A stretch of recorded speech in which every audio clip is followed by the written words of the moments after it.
Mirë se vini në kanalin ton, mos harroni të bëni subscribe dhe të klikoni si përzdiles për të marrë njoftimet më të reja. Faleminderit! Nëse vuani nga pagjumësia, provoni këtë recetë me 2 përbërës dhe do na falenderoni. Arsyeja pse ne zgjohemi në mes të natës lidhet me sasinë e hormoneve të stresit të cilat janë të ndodhura në trup. Nëse vuani nga pagjumësia, ja një recetë tërësisht natyrale e cila do ju ndihmoj shumë. Besoni apo jo, kripa dhe sheqeri mund të qetësojnë hormonet dhe sigurisht t'ju sigurojnë ju një gjumë të qetë. Ka shumë njerëz të cilët nuk e dinë se këto 2 përbërës janë shumë të zakonshëm në mbajtjen e një metabolizmi mjaft të shëndetshëm. Ato kontrollojnë hormonet e stresit dhe lejojnë qelizat tuaja që të prodhojnë energji. Ja përbërësit që ju nevojitet.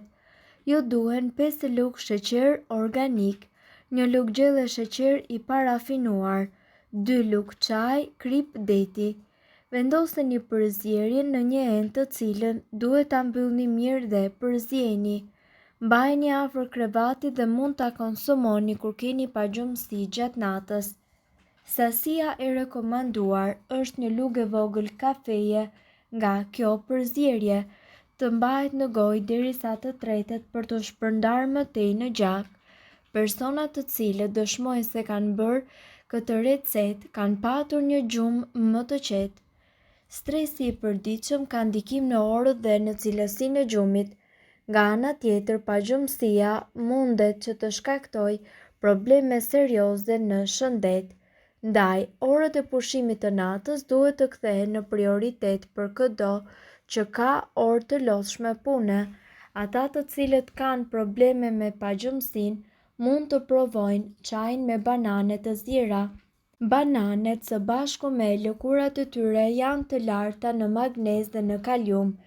Magnezi është jashtëzakonisht i dobishëm, sidomos në rastin e çrregullimeve të gjumit dhe njëkohësisht siguron edhe qetësi.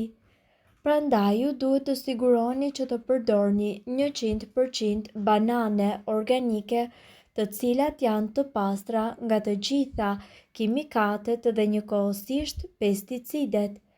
Sipas ekspertëve, përbërësit që juve do t'ju duhen janë 1 banane organike, 1 tenxhere e vogël me ujë dhe njëkohësisht 1 shkop kanellë. Përgatitja: së pari, priteni skajet e bananes, zhvisheni atë dhe vendoseni në 1 tenxhere me kullez. Më pas, shtojeni pak kanellë dhe pijeni atë përpara se ju të shkoni për të fjetur. Frutin e mbetur mund ta përdorni për të përgatitur kështu një ëmbëlsirë tepër të shijshme. Çaji me banane është një mënyrë mjaft e mirë për të trajtuar edhe problemet tuaja me gjumin. Ajo është plotësisht e natyrshme, e sigurt dhe njëkohësisht mjaft e dobishme. Ndërkohë, nga ana tjetër ekziston një listë gjatë e pijeve të cilat ju mund t'i konsumoni para gjumit për të fjetur të qetë.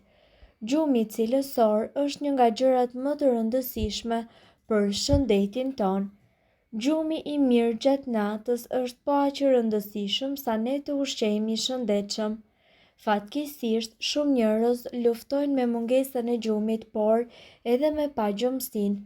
Në mënyrë që trupi juaj të pushojë dhe njëkohësisht të mbushë bateritë për ditën e nesërme, ju me patjetër duhet të bëni një gjumë sa më të qetë.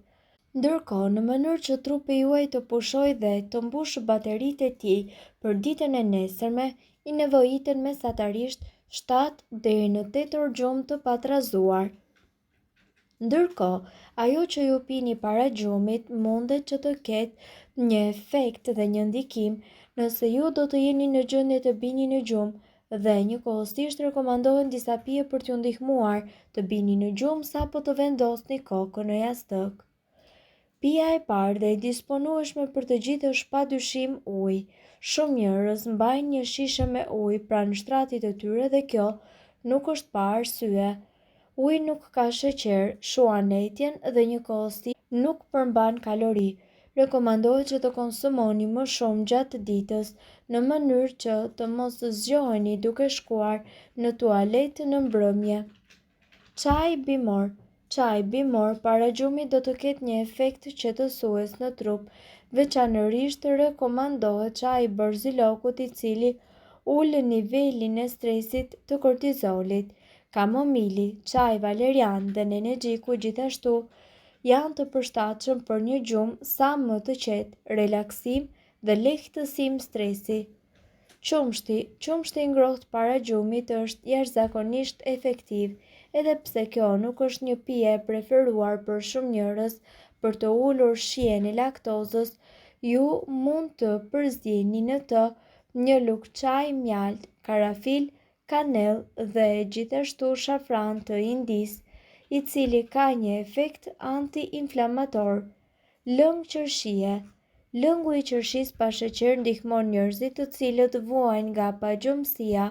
Një studim i kryer me gra të moshës 50 vjeçare gjithashtu tregoi se ato të cilat pinin lëng qershie arrinin të flinin 84 minuta më shumë se ato të cilat nuk pinin. Qershitë gjithashtu janë të pasura me përbërës të cilët lidhen me një gjumë mjaft të shëndetshëm. Ndërkohë, nga ana tjetër, duhet të dini se shumë persona të cilët kanë çrregullime me gjumin dhe kokën në jastëk e vendosin pas konsumit të tabletave dhe gjithashtu preparateve të ndryshme mjekësore të industrisë, tani nuk kanë më nevojë që ta mbushin shëndetin e tyre me këto kimikate, pasi këtu vjen një përzierje e cila është tërësisht natyrale dhe që garanton një gjumë të qetë. Është pikërisht fjala për përzierjen e qumshtit së bashku me mjaltin.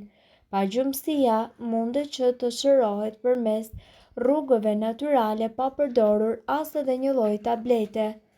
Qumshti dhe mjalti me sa duket janë një ilaç hyjnor të cilin ju mund ta përdorni kundër problemeve me gjumin. Një gotë me qumësht të nxehtë dhe me mjalt është receta ideale që juve do t'ju duhet kundër pagjumësisë dhe nëse para gjumit ju ndjeni uri, më së miri do të ishte që ju të hani disa ushqime të cilat janë të pasura me karbohidrate, siç janë buka integrale, produkte nga mielli apo farëra të cilat mund t'i kombinoni me mish gjeli, tun dhe kos. Personat të cilët lëngojnë nga çrregullimet e gjumit do të duhet që gjatë kohës së fundit të darkës të shmangin konsumin e djatrave të fortë, peshkun e thatë, atë të kriposur apo të konservuar, sallamin, mishin e thatë, lakrën e thartë, tranguj e konservuar, ullint, çokoladën dhe spinaqin. Ushqimet e përmendura përmbajnë gjithashtu tiramin, molekula e cila stimulon lirimin e noropinefrinës, stimuluesin e trurit i cili ne na mban zgjuar. Kafja dhe njëkohësisht alkooli nuk është e nevojshme as që të përmenden. Në vend të antidepresiveve dhe gjërave ndihmëse për gjumë, ndryshimi i kombinimit të ushqimit te koha e fundit të darka do të ndikonte pozitivisht në kualitetin e gjumit. Borziloku dhe sherebela nga ana tjetër ndikojnë krejtësisht ndryshe nga melmesat e tjera dhe kanë një ndikim tepër të butë dhe qetësues. Mirë po duhet të dini, informacionet në këtë video kanë për qëllim të plotësojnë dhe të mos zëvendësojnë këshillat e mjekut tuaj dhe nuk kanë për qëllim të mbulojnë të gjitha përdorimet e mundshme, masat paraprake, ndërveprimet ose efektet negative. Informacionet në këtë video mund të mos i përshtaten rrethanave tuaja shëndetësore, prandaj para përdorimit konsultohuni me mjekun tuaj. Nëse doni të dëgjoni video tona që ne postojmë çdo ditë, kliko subscribe.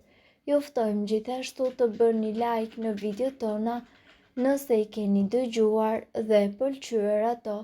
Faleminderit që e patë videon ton. Shpërndajni këtë video në profilin tuaj në mënyrë që të informohen edhe shokët tuaj. Faleminderit.